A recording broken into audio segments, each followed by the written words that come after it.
মৃত্যুর দুয়ার থেকে ফিরে এলেন তামিম ইকবাল। হৃদরোগে আক্রান্ত হয়ে হাসপাতালে এই ক্রিকেটার। সকালে বিকেএসপিতে মোহামেডানের হয়ে প্রিমিয়ার লিগের ম্যাচ খেলতে গেলে বুকে ব্যথা অনুভব করেন তিনি। পরবর্তীতে তা বাড়তে থাকে, দ্রুত হেলিকপ্টার ডাকা হয়, কিন্তু হেলিকপ্টার এলেও তাতে তামিমকে ওঠানোর আগে আবারও হার্ট অ্যাটাক করেন তিনি। মুখ দিয়ে বের হয় ফেনা। চিকিৎসকের পরামর্শে দ্রুত পাশের ফজিলাতুন্নেসা হাসপাতালে নিয়ে যাওয়া হয়।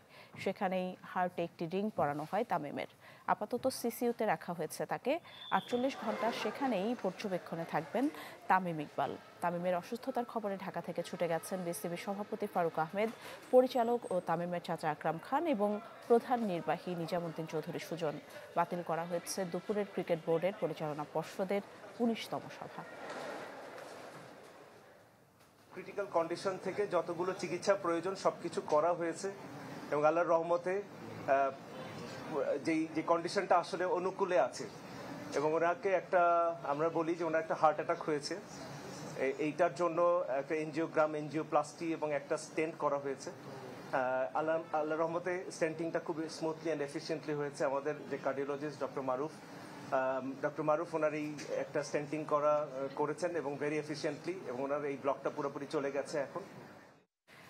ভিশনের ফুলঝুরি মেগা অফারে ফ্রিজ কিনলেই পাচ্ছেন 16 পিসের আকর্ষণীয় গিফট বক্স একদম ফ্রি। এই মুহূর্তে গাজীপুর থেকে সরাসরি যুক্ত হচ্ছেন ইকরাম হোসাইন। ইকরাম, তামিম ইকবালের শারীরিক অবস্থা সবশেষ কি খবর আছে আর আপনার কাছে?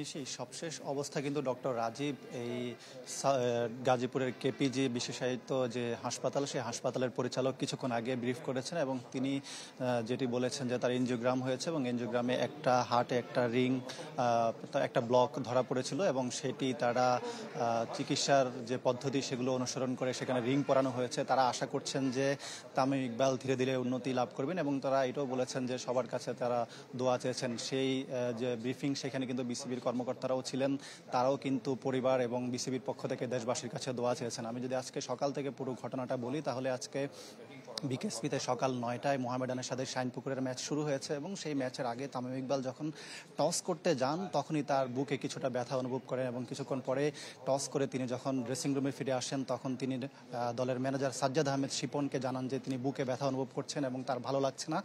সাথে সাথেই কিন্তু তাকে এই হাসপাতালে নিয়ে আসা হয় এবং হাসপাতালে নিয়ে আসার পর তার শুরুতে ইসিজি করানো হয় এবং ইসিজিতে খুব একটা সমস্যা ধরা পড়েনি। তারপরও ডক্টররা যেহেতু এই ধরনের সমস্যায় গুরুতর কিছু হতে পারে সেজন্য তারা পরবর্তীতে রক্ত পরীক্ষা করেন এবং রক্ত পরীক্ষার পরে তারা দেখতে পান যে বেশ কিছু জটিলতা সেখানে ধরা পড়ে।